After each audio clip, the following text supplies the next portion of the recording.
لا شريك له وأشهد أن محمدا عبده ورسوله صلى الله عليه وسلم.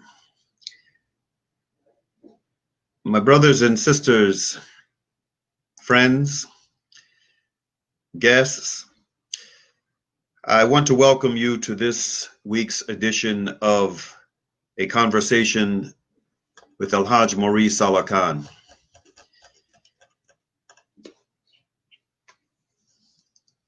This week's conversation, alhamdulillah, is going to be another thought-provoking exchange on one of those hot-button issues. Our focus will be on the political challenges confronting Muslims in North America. From electoral politics to the Black Lives Matter related uprisings, to such socio-cultural political challenges as the abortion-related right to choose debates and LGBTQ. Our guests for the conversation will be Jameel Aalim-Johnson and our returning guest, Imam Yusuf Rios. Brother Jameel is a brother I have known for many years. He is one of the politically engaged pillars of the Muslim community in the Washington, D.C. area. He has been president of Prince George's County Muslim Council since its founding in 2008. The mission of this organization, the Prince George's County Muslim Council, is to involve the Muslim community in the civic and political affairs of the country. Of the community in the, in civic and political affairs of the county of Prince George's County. He is a former chairman of the board of trustees of the Prince George's Muslim Association, or PGMA as it's known, and a former chair of PGMA's Board of Education. Jameel has extensive experience in the political arena, having served 10 years as chief of staff for U.S. Congressman Gregory Meeks, and previously as a community liaison for former Congressman Floyd H. Flake. So this brother has a lot of experience, a lot of insight that he's garnered over the years under his belt. He was a founding member and first president of the Congressional Muslim Staffers Association, as well as the former president of the Bipartisan House Chiefs of Staff Association.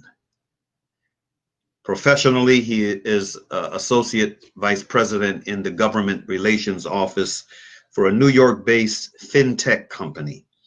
He holds an MBA in international finance from St. John's University and a bachelor's in economics from the University of Virginia. He lives with his wife and 3 children in Lanham, Maryland, one of the DC suburbs. Imam Yusuf Rios, Jose Yusuf Rios, again a returning guest, is the resident scholar of the Islamic Learning Foundation. ILF is the Education in Tarbiyah project of the Islamic Circle of North America. It seeks to provide a holistic approach to Islamic personality development through mentorship and didactics. Sheikh Yusuf was born in Philadelphia, Pennsylvania, to a devout Christian family. In his late teens, his goal was to become a Catholic monk. He later joined the Capuchin Franciscans program at Borromeo Seminary in Wickliffe, Ohio, where he studied for 2.5 years in preparation to become a priest.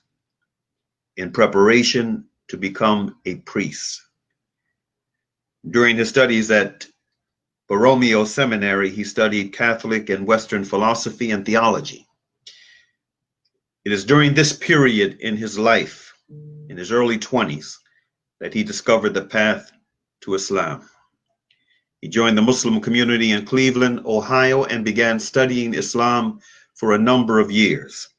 His passion for learning Islam led him to join the student body at Islamic American University in Detroit, where he received his foundation in the Arabic and Islamic sciences. He later traveled to Cairo, Egypt,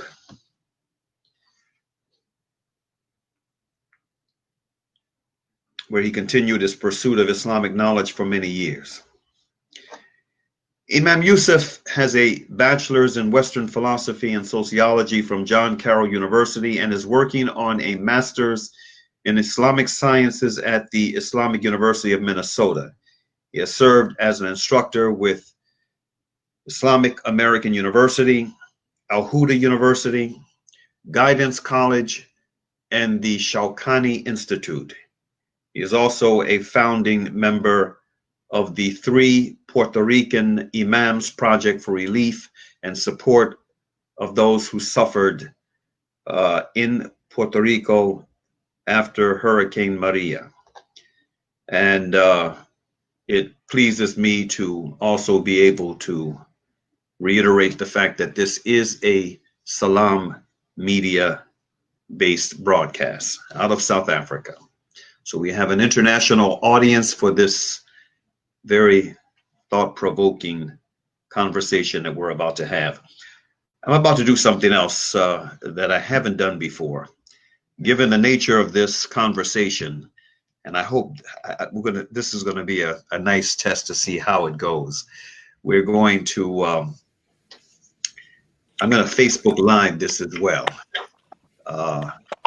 from my little device here. And because again, this is a very, very, very important topic. And I'm looking forward, my brother, to getting into this, the political challenges confronting Muslims in North America. This is the kind of discussion that we need to have throughout the country, especially in these very challenging times. So I'm going to begin by welcoming both of you. Assalamu alaikum wa rahmatullahi wa barakatuh. Wa alaikum salam wa rahmatullahi wa barakatuh. Wa alaikum salam wa rahmatullahi wa barakatuh. My brother Jameel. My brother Jameel Aalim-Johnson. Let's begin with you, Aki. Why is it necessary, in your view, or is it even necessary, in your opinion, for Muslims to be involved in the political process here in the United States? Is it necessary? And if so, why? To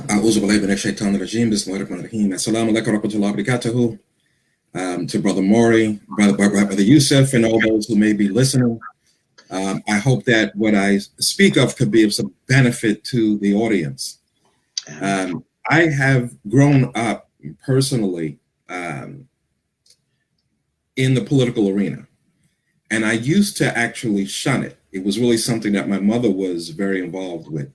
I myself had very little interest in politics, very little concern for politicians.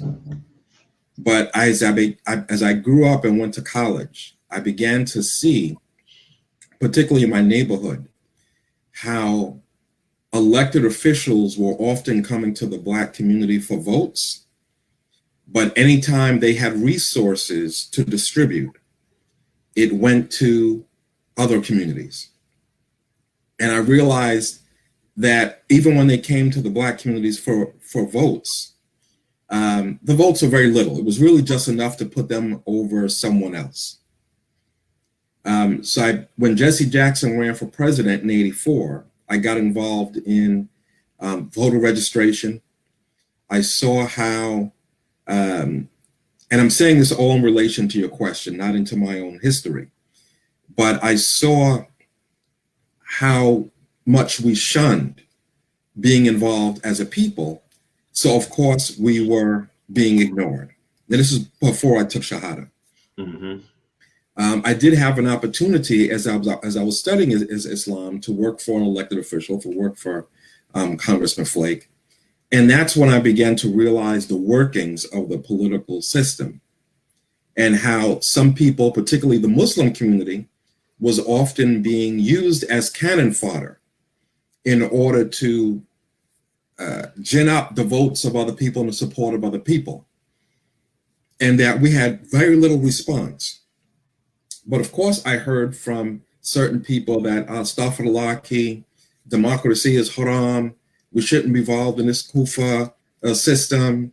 It's not until we have Sharia that we should get involved. But I'm looking at it, and I talked to a brother who had studied some overseas, like Brother Yusuf, for a while. And one thing that he said was, Allah has not left us bereft of aid. And so I began to, even I was still working in the system and became a chief of staff, I began looking at it from a knowledge point of view and learning from, I am not one of the ulama, I do not have that level of knowledge. I am what I would consider, Joe Muslim when it comes to that. Yes. But alhamdulillah, I had the communications to get information about what many of the scholars will be getting to say about the involvement of Muslims who live in non-Muslim societies in voting and politics. And the thing that they pointed out was it is a Sharia concept that you're always trying to get to the better situation. And you have to use the tools that are available to you to get to that situation. So for instance, one of the translated quotes that was sent to me by one of the scholars was that if you have two people running, and he says both of them are Christian, he said one of them is going to win. Isn't it better to get the one, to support the one who will do either the most good or the least harm to the Muslims? Because whether you vote or don't vote, someone's still going to end up in office. It's not as if you say, well, we're going to withhold our votes so that person has no jurisdiction over us. That is not reality. Right. The reality is you're going to have two people. So when one stands up and says, I will support the right of the Muslims to worship. Matter of fact, I will even consider having them in my administration, versus another one who says, I think I should block all Muslims from entering this country. I think that Islam hates us and that these people are terrorists and so on and so forth. That actually makes your choice easier for you. And as one of the ulama said, who happened to be when he was in the United States at that time, who's from the United States, someone asked him a question at a function that we had. And he said, matter of fact, in the state of Maryland, we were dealing with two issues at that time that were going to be on the referendum. And one of them was the issue you should have gambling in Prince George's County. And more, you probably remember this. And whether or not Prince George's County the state of Maryland actually, should allow homosexual marriage, what they called marriage equality. Mm-hmm. So one of the people in the audience asked, when the scholar explained to them the issue of who's better for the Muslims, especially if you have someone who can negotiate with them, he said, so the person in the audience asked, he said, well, what if they support gambling and LGBT marriage? And the scholar responded, he said, well, beyond that, what if they believe that Allah is one in a Trinity? And we know the issue of saying that Allah has partners. There is no worse sin in Islam, right? Mm-hmm. But the point being is you're still going to have one of them elected. So if they both support these same issues, still, who's better for you and who's worse for you? Because you're going to get one, like it or not. You're not going to get the ideal one at this point in time, but you're going to get one. So try to make that change. In addition, I've always believed that we as Muslims, as Allah subhanahu wa ta'ala told us, you are the best community for mankind. So how can you not get involved in the civic and political arena and try to make change for the better? How do you not bring the community that you live in that which you have to offer, which was revealed by Allah subhanahu wa ta'ala through his messenger? The messenger taught us about being the good neighbor, about the responsibilities of our neighbors. to the point where even one of the companions mentioned how he used to talk about the rights of the neighbor so much that we thought that they might have the right to inherit from us. So being involved in this civic arena is also a part of saying, how do I help to make my neighborhood better and make it better for my community? Because I'm living there. My family is living there. My brothers and sisters are living there. And also make it better for my neighbors who have certain rights over me. Now, before I put the same question and get for lack of a better description, a Muslim scholar's response to that same challenging question, I want to ask you, Brother Jameel, how long in total have you been yourself involved in politics in the U.S.? My sense is from what you've shared. I knew about your relationship with Gregory Meeks. In fact, I think that's when we met, back when you were chief of staff for Congressman Meeks. I didn't know about the Flake connection, and it sounds like you started out with Flake. Did you start out with him, and then you went to Meeks, to Meeks's office, and what was the total amount of time that you've been involved? Well, I guess if you take a look at it, I registered to vote when I turned 18. Okay. Right. The first time I really got involved was about 2 years later. That was 1984. So that gives you my age timeline. Right. 1984, when Jesse Jackson ran for president. Okay. I think that was the first year I voted. Then in 1986, when I graduated from college, the local congressman had died a few months before, and there was a race, and Floyd Flake was one of the people in the race. Okay. And so I came home and I decided to work on, I listened to him and I decided to work on his campaign. And then at the end of that time period, they offered me a position. I had interviewed and they offered me a position. So I started working politically, actually as a political operative in 1987. Okay. Alhamdulillah. And so you got quite a number of years, and you've gleaned a lot of insights over those years in how the system works. You clearly have a very clear and foundational perspective for how we as Muslims should engage it for the benefit of not only our community, but for the betterment of the community at large.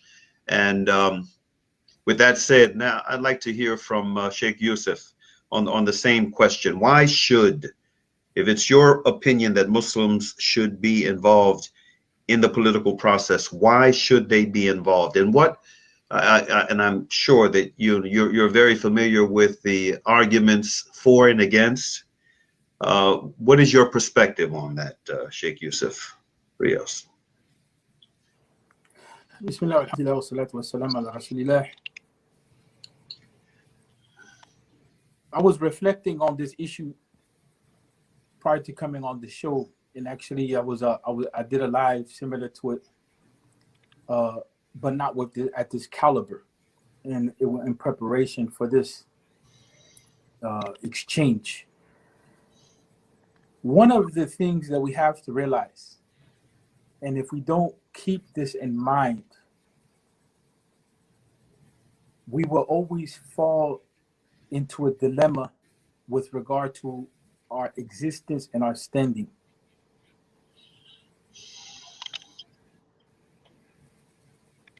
In principle, because we believe in Islam, we say that our reference point is the Quran and the Sunnah.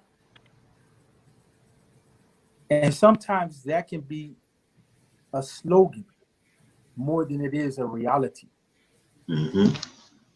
And so I say that to say that the Muslim community and the Muslim world, if there is such a thing, the reason why I say if there is such a thing is because that concept in and of itself is problematic. In that we say in our belief that the Prophet Muhammad sallallahu alaihi wasallam is the last of messengers. prior to, we have a belief that we toss around almost ideologically. We say that every community has had a prophet on the earth. And so we say that the Prophet Muhammad sallallahu alaihi wasallam is the last of the prophets and messengers, the seal. What does that mean? We're claiming the universality of Islam. And if we're claiming that the Prophet Muhammad sallallahu alaihi wasallam is a prophet for all of humanity, which the Quran itself describes the Prophet as rahmatan lil alameen, mercy for all of humanity, just, you know, a limited translation. It could be all of the creation. I prefer all of the creation to include the environment and everything, not just the human beings and the jinn. Without getting into the technicality, we run into the problem of what does the universality of the deen mean? We've been kept trapped into this understanding that Islam is geographically bound to the Muslim world. And so that means that by default, in practice, we're saying that Islam can only be practiced in one geographical location in the world. And we fall into a contradiction in saying that it can't be practiced in another part of the world. And that's due to scholarly debates, because the tendency of the Muslims historically, not necessarily in the time period of prophethood in and of itself, because we know that the Muslim community made hijrah to a non-Muslim land because of the qualities of justice. As a matter of fact, let's be more correct. They went to Africa. They left out of the Arabian Peninsula to go to the continent of Africa, if you believe in those geographical demarcations, to practice their deen. So in that consideration, there was not a geographical limitation. It was a quality of that area, right, that they were looking for in order to practice. After the fall of the Khilafah, or the Ottoman Empire, let's say the Ottoman Empire, with all its strengths and deficiencies, the Muslim world has struggled with their political existence and refuses to accept that there was a colonial intervention into the history of the Muslim community. Whether it's their fault or not their fault, that's all irrelevant. There's a colonial intervention. So the arguments that developed after the fall of the political system that was in place, a lot of times are not well developed. There was a group of motivated enthusiasts. They didn't know how to deal with the fact that now they lost in the war. So there's animosity towards the enemy. But now the enemy becomes from within. You have nation states that are imposed because the Muslim world followed the European model. They followed the victor's model, ethnic-based states.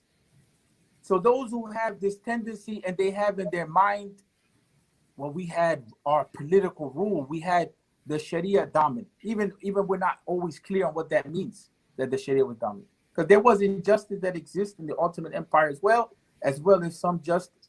It wasn't just a perfect state. Right. So to put it short is that these arguments about not participating in the political system, sometimes they're developed in their context.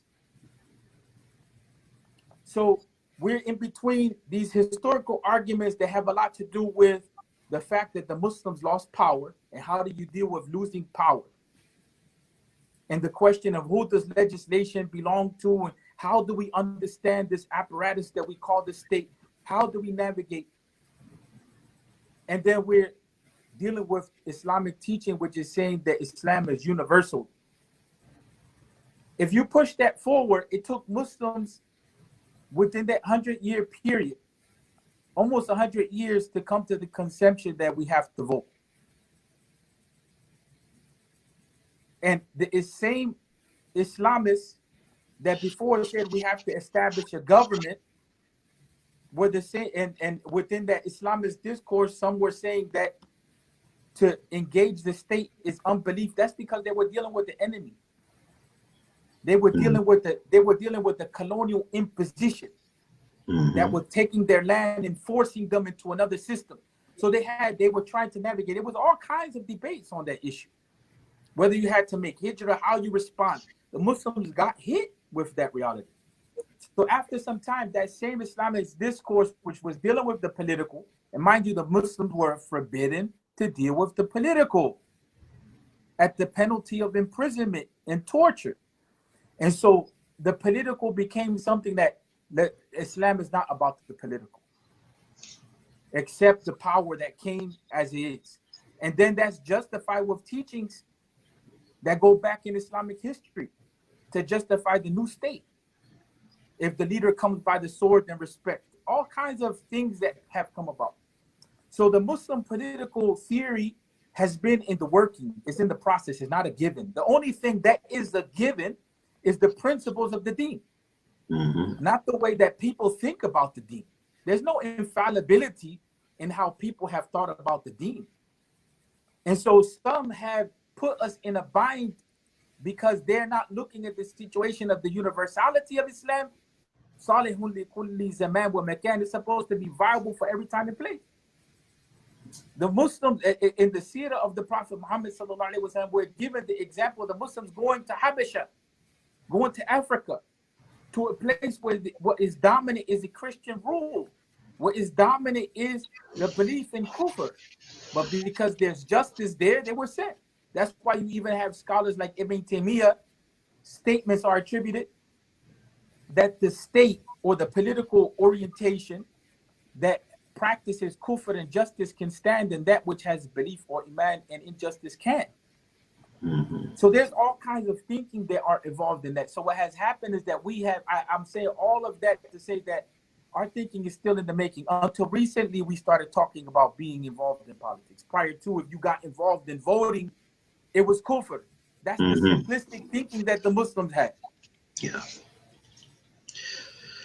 When Sadat was killed, let me just make this point. When Sadat was killed, those who said that they were going to establish the Sharia and they assassinated Sadat, they came with no solution. So out of that context, you get those types of statements.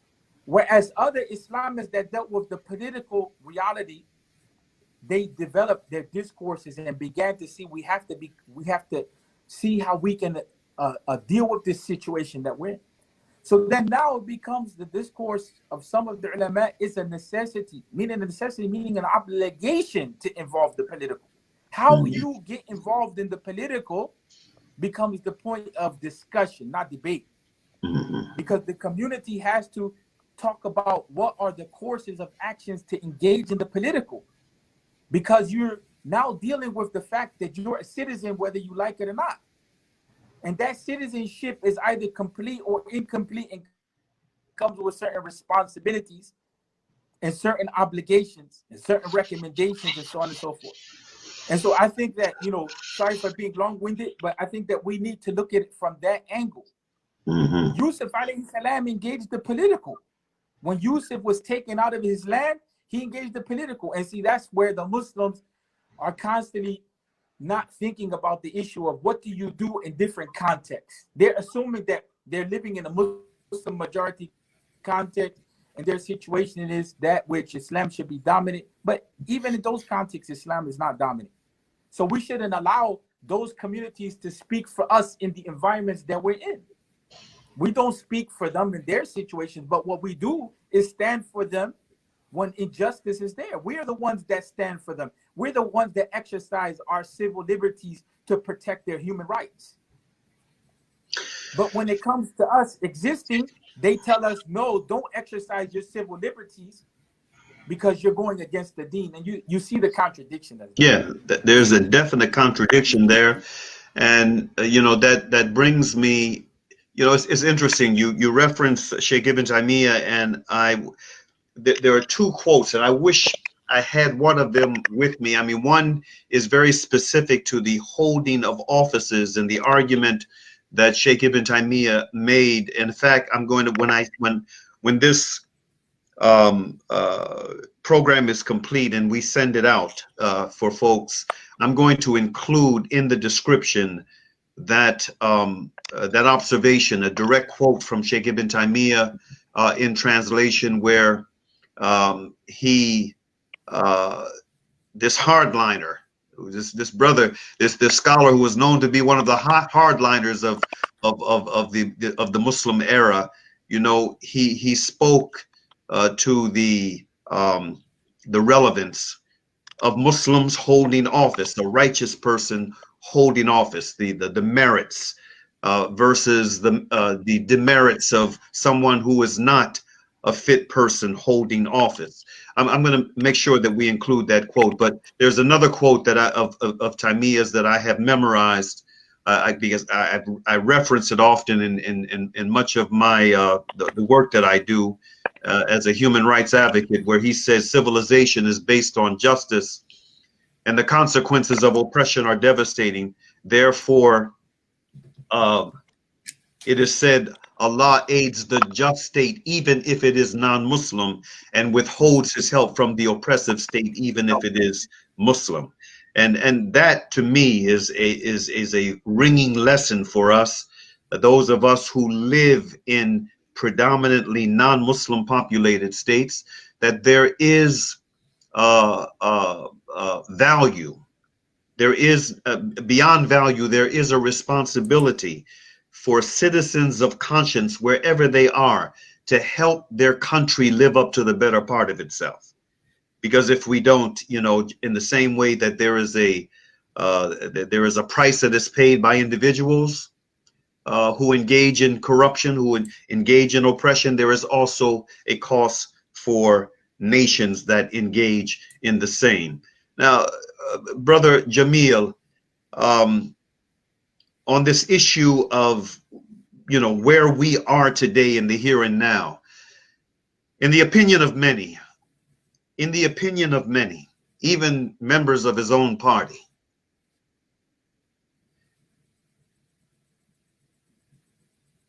the occupant of the Oval Office right now is considered to be the worst in the lifetimes of many folk who have weighed in on this question. I've heard so many folk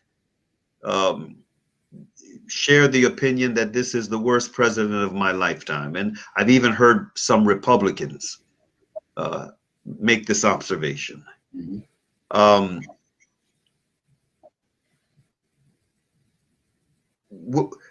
Whether you agree or don't agree with that perspective,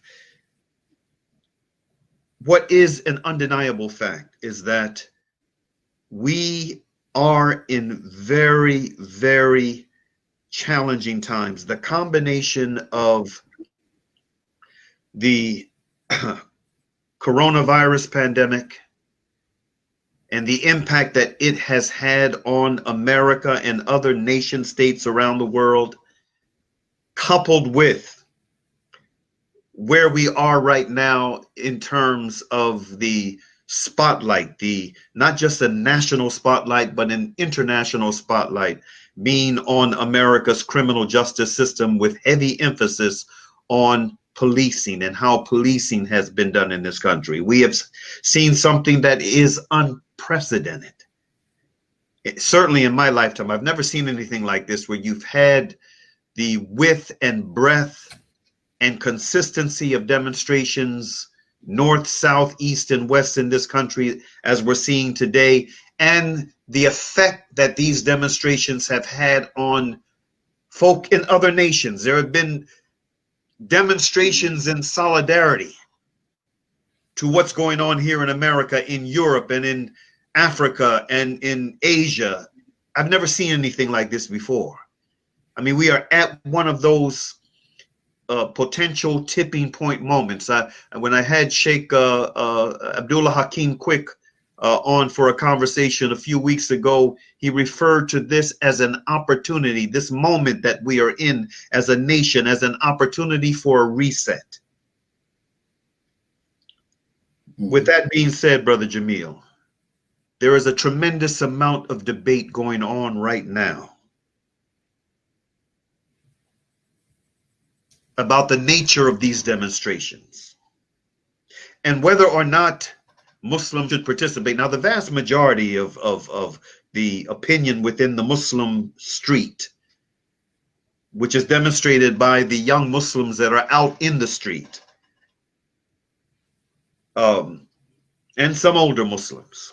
I've attended a couple of demonstrations myself.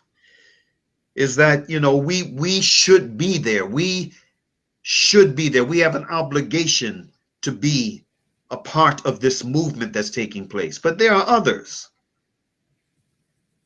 There are others who are arguing, have been arguing, that this is no place for the Muslims to be. Muslims should not be out in the street demonstrating, that Muslims should not be engaged in protests, that and especially given the fact that this quote unquote Black Lives Matter organization has a sinister agenda connected to it, and they're taking advantage of this in order to advance that LGBTQ agenda. What are your thoughts on this, Brother Jameel? What are your thoughts on the debate? Have you heard this debate and that's been going on, and if so, what are your thoughts? Well, let me say answer that in a few ways. One, when it comes to whether one or not should be involved in demonstrations or not demonstrations, that's a thick issue that I don't address. But I will tell you that my own sons have been to the demonstrations, and I was going to actually take my daughter, who wanted to go to one of them. My son was concerned about her going with him in case something, you know, got a little offhand, so to speak. Mm-hmm. But I could see in her the desire to do something, which is something that young people have when they see an issue of injustice. And I wanted her to understand that I supported that desire to act, because this is how I got involved. I used to do a lot more demonstrations than I do now, but I think a couple of things have to be clarified. Yes. The issue of demonstrations and the issue of should the Muslims be involved, those are not one and the same. A demonstration is basically a moment, and it is for the purpose of the people voicing to the media and those who may be the sources of power what their frustration and what their concerns are. But it is not the solution to the problem. It is a voicing of the problem and the desire for a solution. So for instance, even speaking with people where I work who had this discussion amongst the Black community there, and one of the women said that she lives along what was one of the demonstration routes, and people were saying, come down out your house and join us. But she wasn't comfortable with that. And some of us are especially not comfortable now because we remember the fact that, yes, the situation is here, but there's also, as you mentioned in the beginning of early in your statement, this coronavirus has not gone away.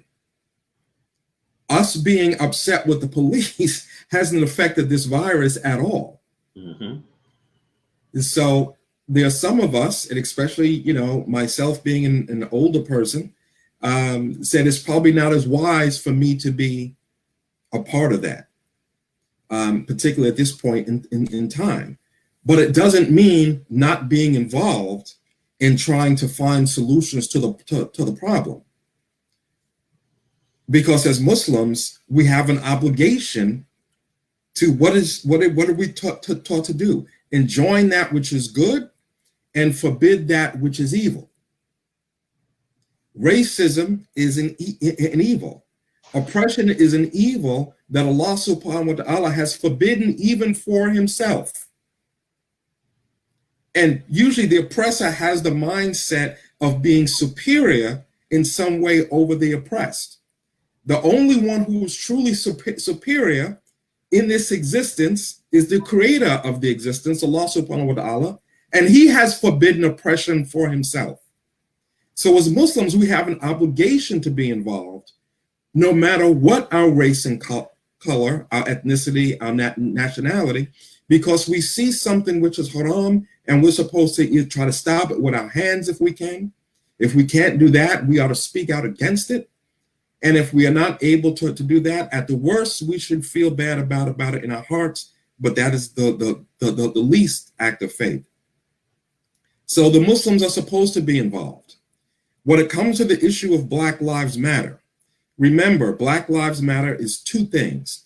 It is in its origin and its reality, it is simply a statement of fact that the lives of all human beings matter, and the point being, Black lives matter too, in a country that has basically insisted since 1619 that the lives of Black people, the lives of Native Americans, the lives of Asians are not the same as the lives of white people. So acknowledging that truth, that our lives matter just as much as anybody else's, is really not haram. Now, there is the concern of saying, well, I'm going to get with one of those formal groups that have taken that name who has an agenda beyond that. It's not necessary to do that. But in some cases, you can simply have situations where two groups that may not normally work together are operating for the same thing, even if they're not operating together. But they may be both trying to resolve the same problem. You know, if the streets are unsafe, I'm doing what I can do, they're doing what they can do. It doesn't necessarily mean we have a formal alliance, but we both see the same problem and are trying to resolve it. You know, it's just like, for instance, if you saw a bunch of people hurt and you said, hey, man, we got to help those people. We got to get them, you know, bandages, this, that, and so on and so forth. And we got to get food and water. And they go grab some food and water. Are you not going to go grab food and water to help because, well, I don't like what that group is about? No, you're going to do what you know to be right and insist upon helping. So the Muslim Ummah needs to be involved, but the difference with us is that we do it with guidance. We do it with guidance from Allah subhanahu wa ta'ala through his messenger to try to resolve the problem. So we need to be involved, but it doesn't necessarily mean, and I leave it, like I said, I don't make decisions on fiqh issues, but, you know, whether you want to go down and you know, do a march, alhamdulillah.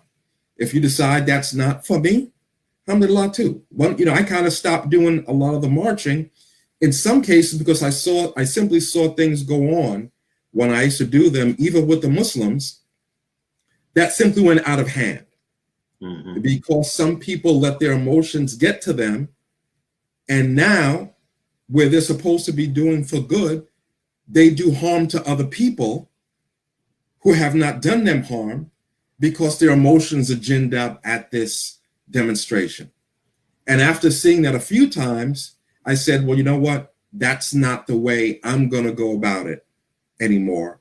But I don't say to other people, you can't go about it that way. And I think there's one thing that we have to consider. And I was listening, you know, very carefully to Brother Yusuf because I love the historical perspective and the political, the worldwide political perspective that we get, even from Islam, particularly since the fall of the Ottoman Empire, is that there are some places that will say to you, sometimes you have to wonder certain things that have filtered into Islamic teachings that are really somebody else's political reality.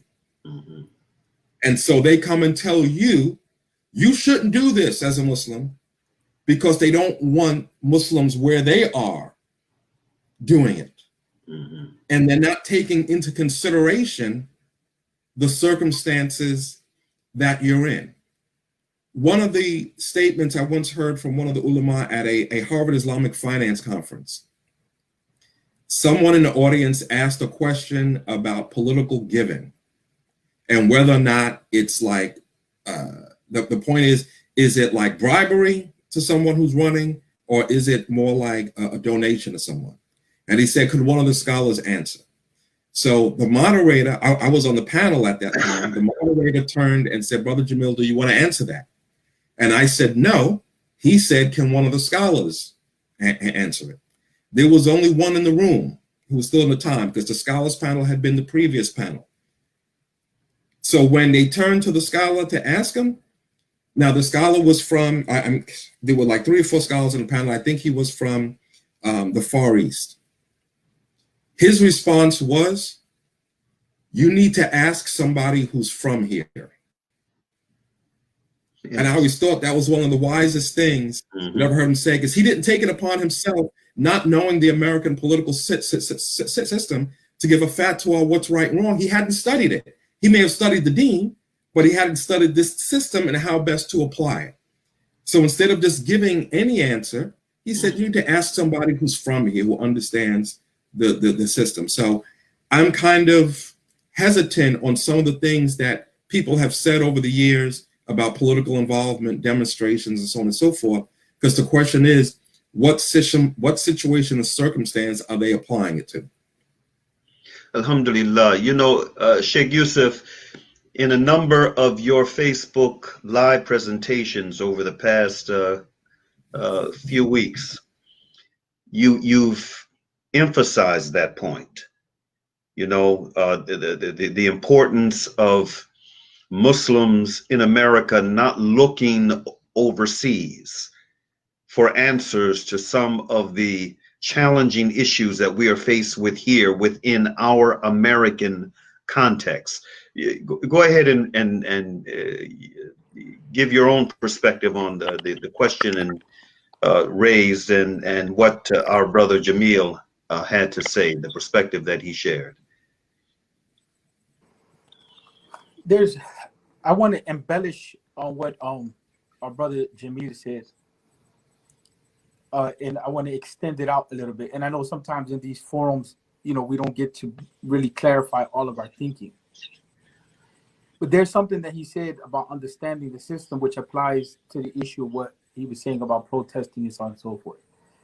There's 2 things: is understanding minhaj al-taghyir, or the methodology of change.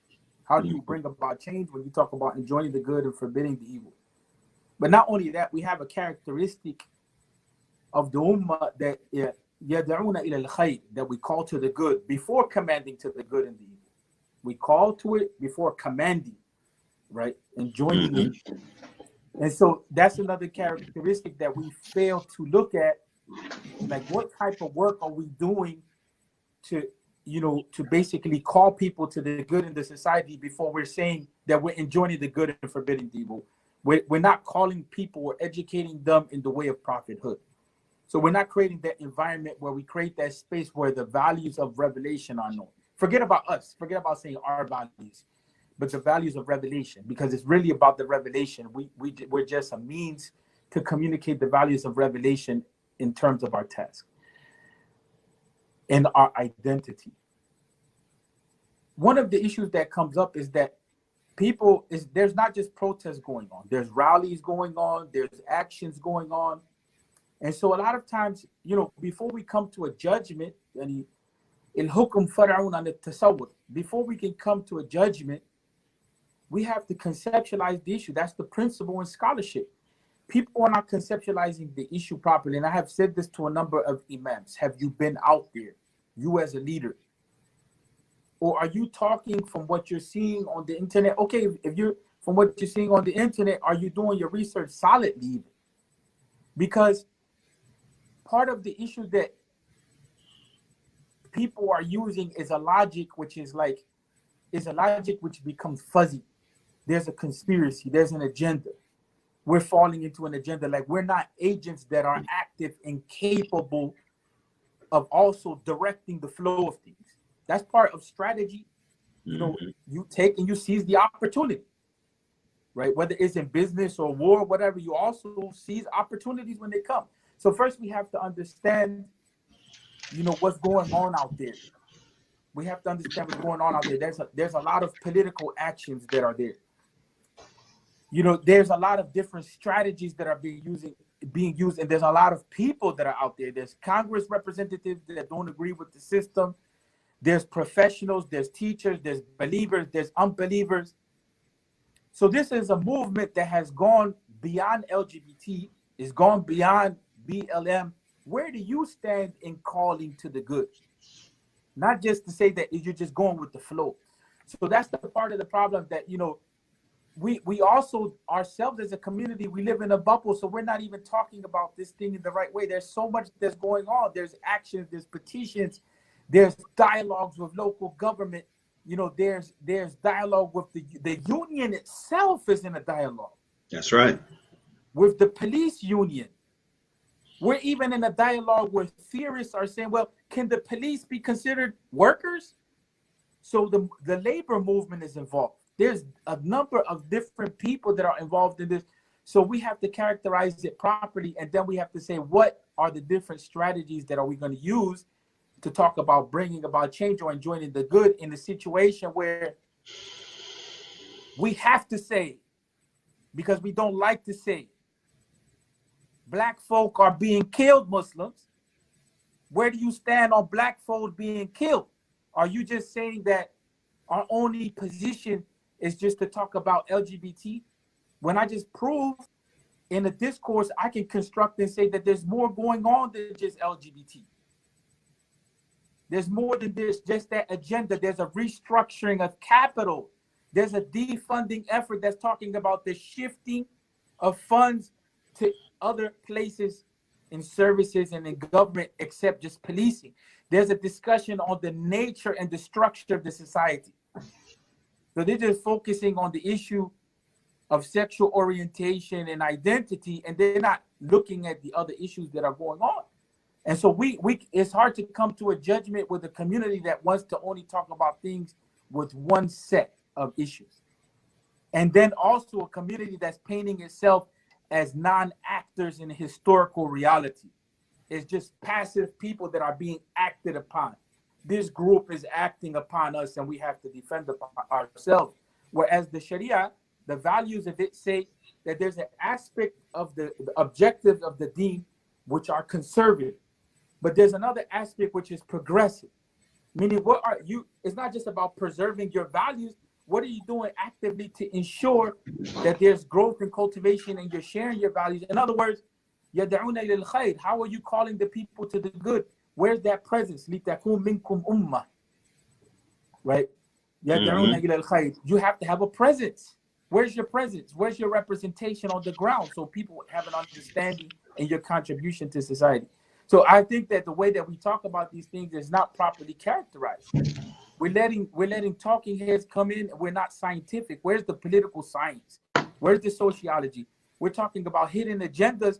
The LGBT community has no hidden agenda. I had a conversation like this with brothers recently. I said, what country do you live in? Because they were saying the hidden agenda. I said, look, there's a federal protected status for the LGBT. That's in law. That you weren't in the discussions 20 years ago when there was a discussion on civil unions and the nature of the family.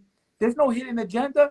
The Black Lives Matters movement from the LGBT side, they openly are telling you some of the things that they're about, but in action, they're telling you that they're about more things than just that.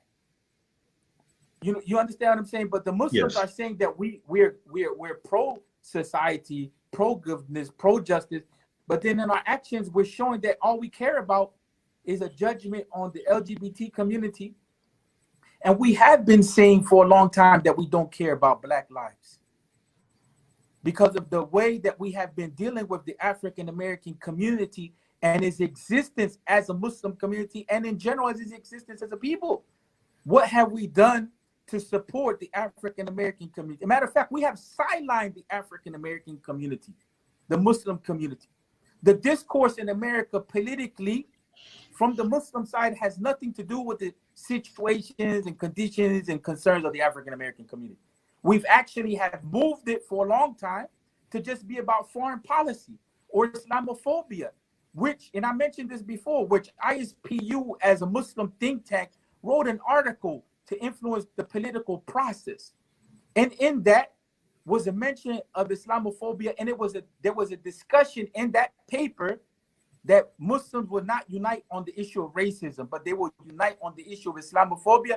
So they used the language of the civil rights movement, which came from the African American community, to construct a discourse on Islamophobia, which eliminated the discourse on racism, and to just deal with religious discrimination, which deals with only a certain class of Muslims. Because, you know, indigenous folk are not worried about what people's opinions are. They were not worried about it during the time of Muhammad Ali.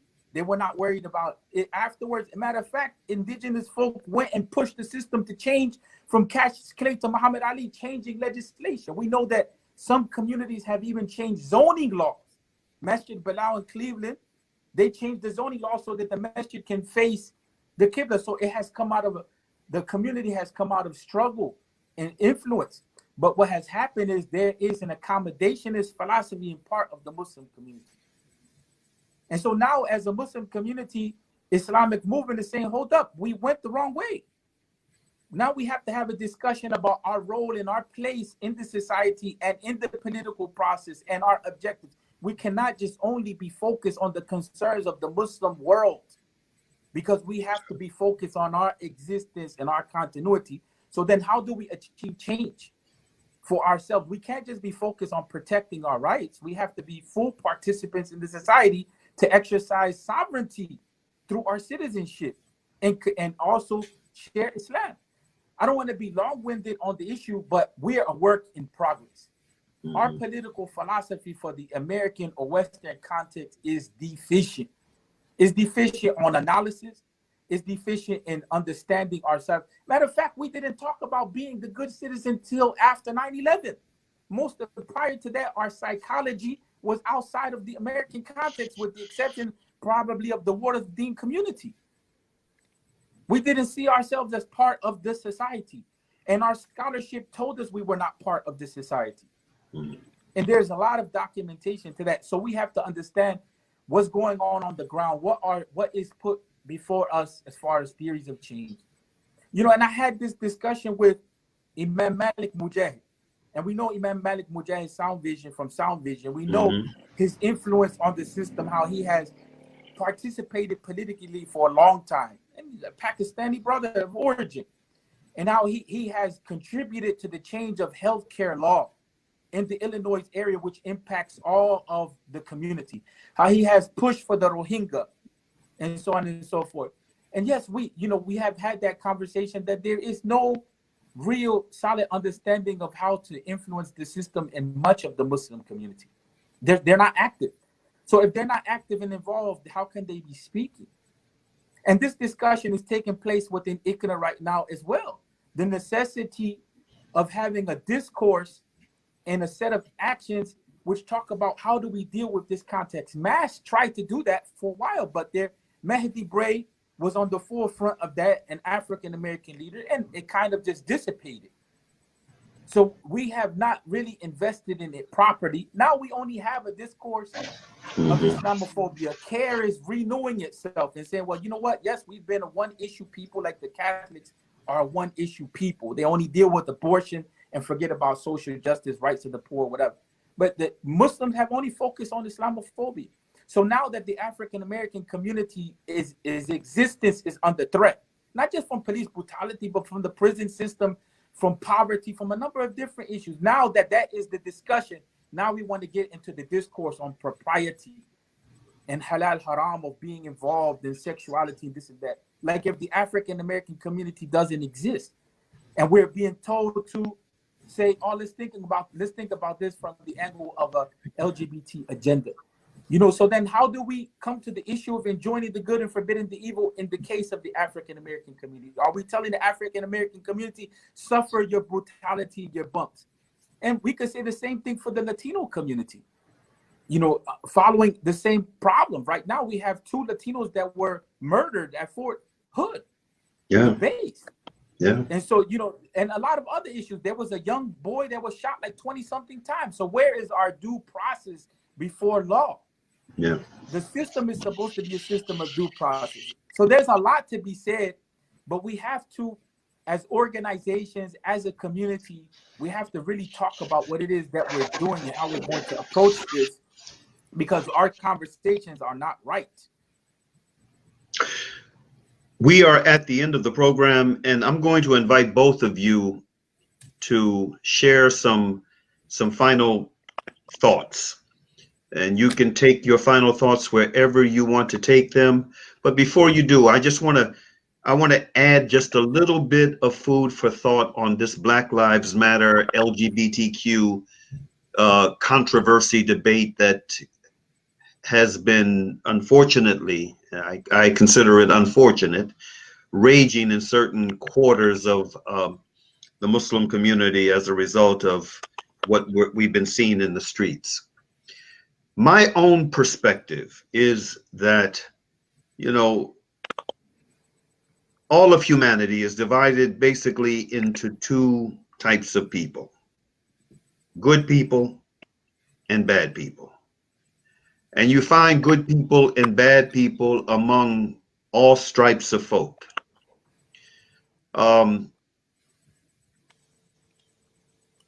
of the arguments I've been making is that Black Lives Matter, the principle, the movement, is much bigger than the organization that now carries this name. It's much bigger, it's much older, it goes all the way back to the roots of African American struggle. Black Lives Matter. And this term, I mean, I've even heard the term used, the expression used in many years past.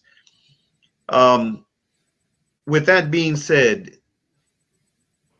as it pertains to the organization, despite the fact that one or two of its principal founders are gay or members of the LGBTQ community, from my perspective, that doesn't make any difference at all. It makes no difference. But as members of that community, in a country like the United States of America, which is a secular society, they have as much right to advocate for their interests as any other human beings within this part of the world, within this country. They have as much right. And I could be wrong, but my read of some of this controversy coming from some quarters is that, you know, some of our brothers are jealous of the influence.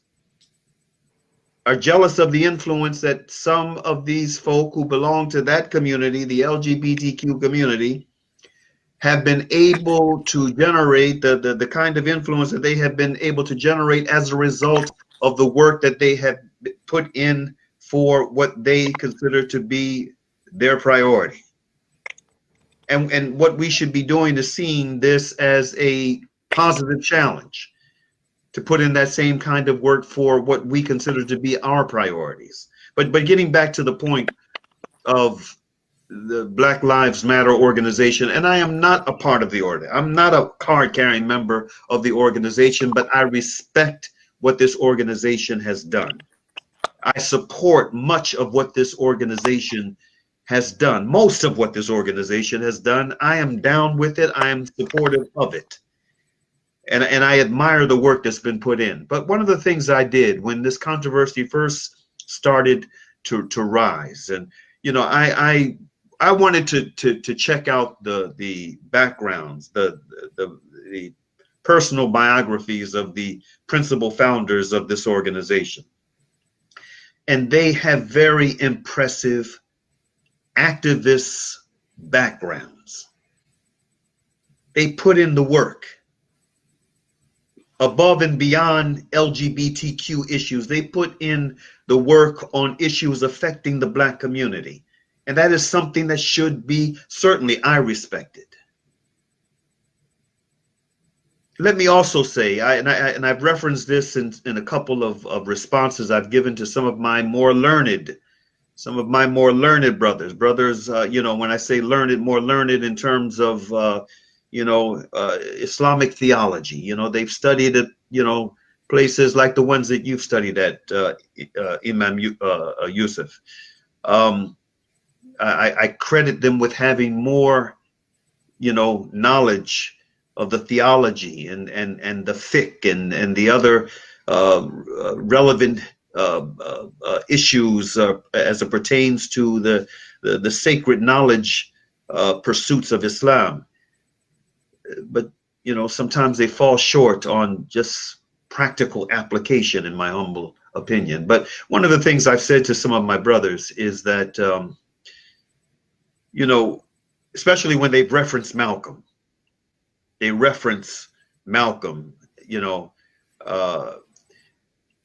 I point out that there was a brilliant writer and thinker and commentator and playwright by the name of James Baldwin.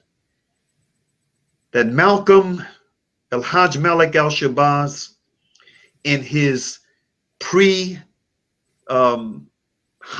days and his post-Hajj days, in that final year of his life, he had a lot of respect for James Baldwin, and James Baldwin was openly gay. He had a lot of respect for what James Baldwin brought to the table in terms of addressing the issues that were plaguing the African American community back in the 60s. He had a lot of respect for him. And Baldwin was openly gay. There was another civil rights activist by the name of Bayard Rustin. Bayard Rustin was a brilliant civil rights strategist. The March on Washington of 1963 and Selma, many of the major mobilizations that took place that we hear about, that we see in the documentaries on the civil rights movement, which was just one part of the overall, African American freedom struggle. The Black Lives Matter struggle. Many of those demonstrations, the major demonstrations that have wound up in history books, this man was the strategist behind. He didn't get a lot of credit because he was gay.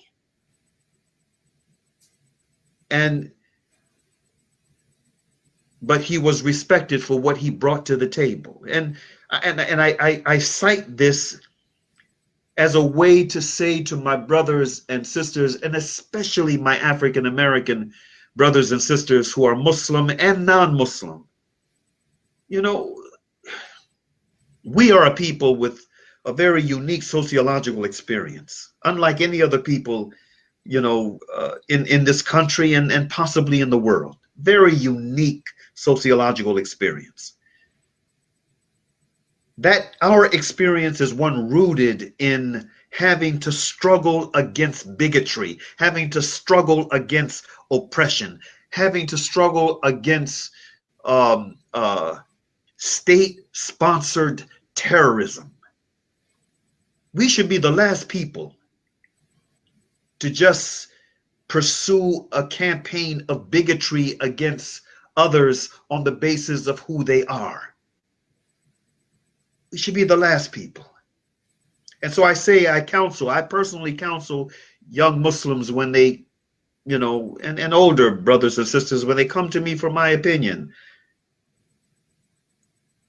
we should maintain, and I want to be very clear on this, we must maintain our principles, our beliefs. What is right is right, what is wrong is wrong.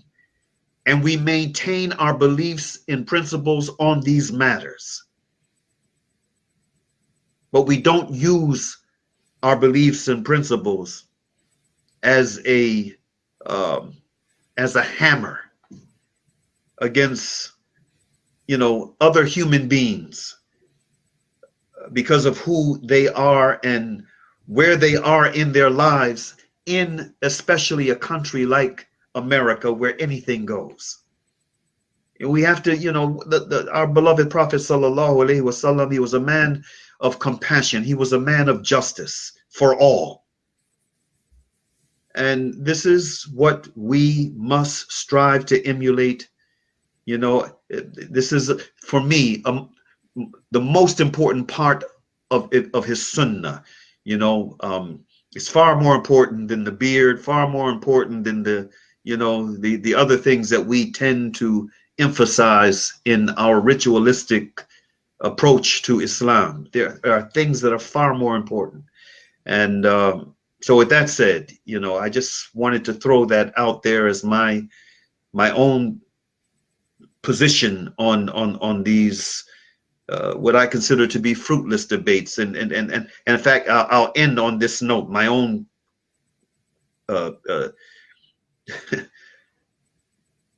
my own point on this. I'll end on this note. You know, some of the brothers, they have a tendency to say that you know, this is the LGBTQ is the greatest threat to family life in America. It's the greatest threat to Muslim family life.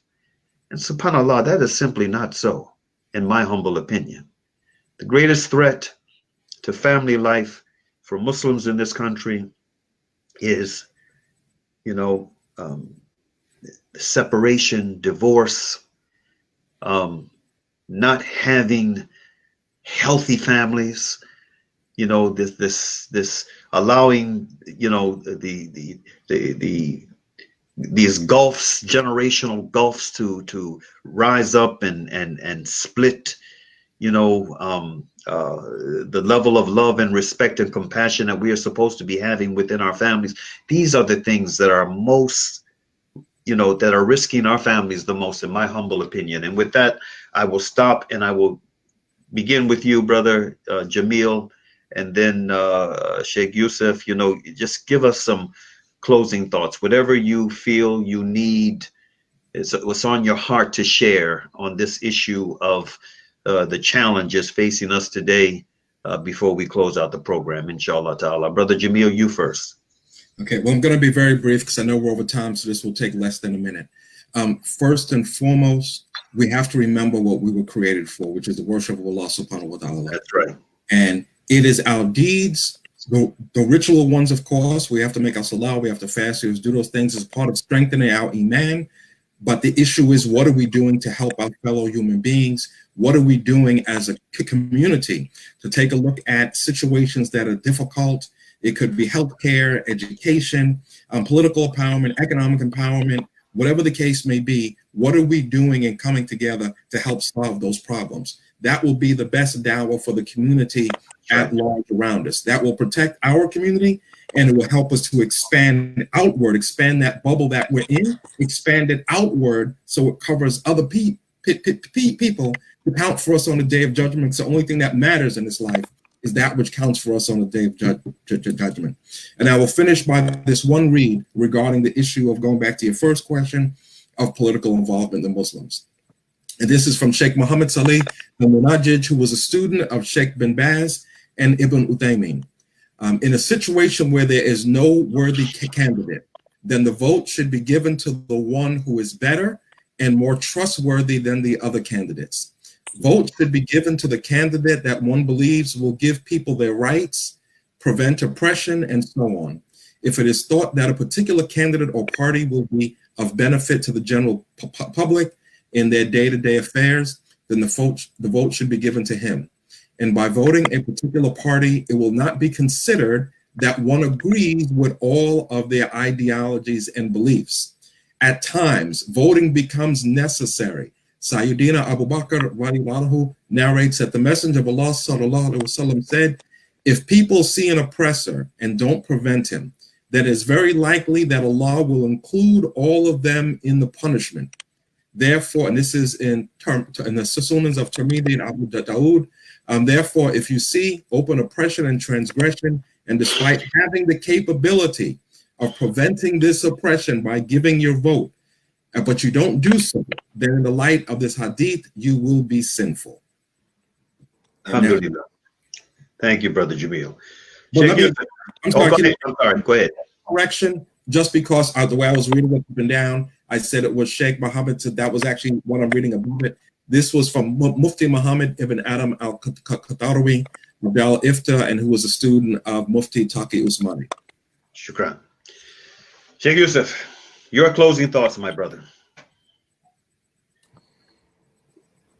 There's a lot of issues. I think that we need to continue these types of dialogues, and we need a council of activists and scholarship that has is informed by activism to come together and work out the issues on the political front. And I made the call, and I'm making it again, to other organizations that are involved on the justice front. We need to have a conversation, whether it's Ikra, Mass, yourself, individual activists, CARE, Sound Vision, Muslim Arc, the Muslim Bailout, all of these orgs. There's some that I forgot. We need to have a discussion on social justice, but we need a council because it's being attacked. Yes. And we're confused on what it is. The other issue is we need a council of a small group of people, not a large group of people, that is constantly involved in these dialogues and working this stuff out. I wanted to mention a legal maxim that is mentioned by Imam Ibn Qudama from the Mughni, حفظ النفس يقدم على حفظ جزئي الدين. And that is that the preservation of life is given precedence to preserving details of Islamic practice. In my estimation, the issue of homosexuality, addressing it as haram, is a detailed issue. That doesn't mean that it's not pertinent. The family is not under attack in the Muslim community because of the LGBT, like you mentioned. Right. That's not a sound sociological analysis, because they already have a legal status. What is the problem that is causing the destruction in the Muslim family? And I'll mention for some of us is the fact that we don't have economic justice. There's a wealth gap.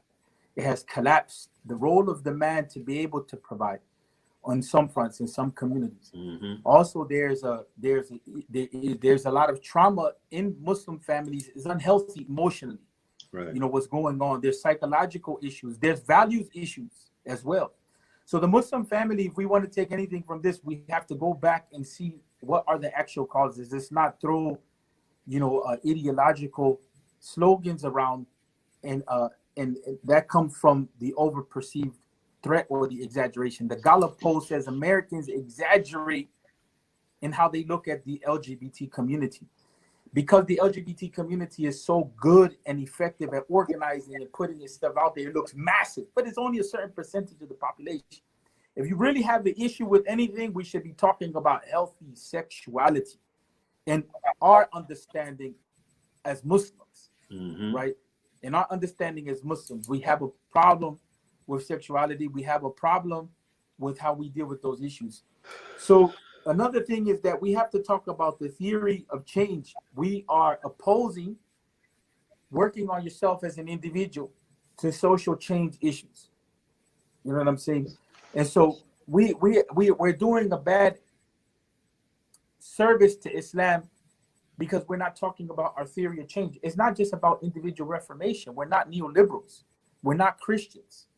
You know what I'm saying? We also, one of the things that I want to say that is problematic is that we have a segment of the population that's blaming the poor for their poverty. We're not Protestants. Right. You understand what I'm saying? We're not Protestants. Islam does not, Islam doesn't look at the poor in that way. It's not just the issue of lack of motivation. The question is, what are we doing to empower our people in those conditions? Right. So we have to have a theory of change. Those are the fronts that I think that we should work on. You know what I'm saying? And I think that we really need to get those fronts together really fast, because if not, we're going to be in a crisis situation. What's going to happen when the overwhelming amount of Muslims, they are unemployed, or even in the society, unemployment continues? What are we going to do in that sense? Are we just going to say, just work on your spirituality? Or are we going to demand rights? We're going to have to talk about eviction issues. We're going to have to talk about some sort of stipend coming from the government. Right. There's a lot of things. Another thing, in closing, I want to say that we should be pro-community control of policing, because we are directly impacted by bad policing. So we should have a say how it is that policing takes place in our community, because our tax dollars are paying those people. Right. So we shouldn't pay people to abuse our community members. Right. They should uphold the law of due process. And if people say, well, more whites, you know, are impacted, well, then the white community, I don't like using the term white, the European American community should be out there making sure that rule of law is there too. You know, but because blacks are represented in those who are being abused along with the Latino community, I feel as though we should have an impact on understanding how this policing is affecting us and also how it is controlled. We should have a right to control our communities. Alhamdulillah. I want to thank both of you, brothers, and also thank our brothers at Salam Media for affording us this opportunity to go over. You know, given the fact that we are the last show in for the in the network on Sunday, it has afforded us an opportunity to kind of go over time. And today we went way. This is the longest we've gone over in terms of the time frame, the allotted time frame. But alhamdulillah, we have this bit of a cushion because we're the last show within the network on Sundays. But you know, for any of our brothers on that end, brothers and or sisters on the South African end that might have been inconvenienced for how long the show went today, I do humbly apologize. I hope that you consider it as having been worth it. And again, I want to thank everyone who tuned in. Those who will see this later, inshallah ta'ala, we're going to make the link available as soon as we receive it. And we thank Allah subhanahu wa ta'ala for having Muslims within our ranks able to address these kinds of challenging issues, such as Brother Jameel Aalim-Johnson and Imam Yusuf Rios, the two guests that joined me today for this conversation. May Allah subhanahu wa ta'ala bless and preserve us in all of our endeavors of good. We close out with Al-Asr. Bismillahir Rahmanir Rahim wal Asr. Innal insana lafi kusr. Illa alladhina amanu wa amalu salihati. Wa tawassaw bil haqq. Wa tawassaw bis sabr. By the token of time, in the name of Allah, the Beneficent, the Merciful, by the token of time through the ages, verily humanity is in loss except those who believe and do good and exhort one another to truth and exhort one another to patiently persevere. Thank you again. Peace be unto you. Assalamu alaikum. Good talking to you, both of you brothers. Alhamdulillah.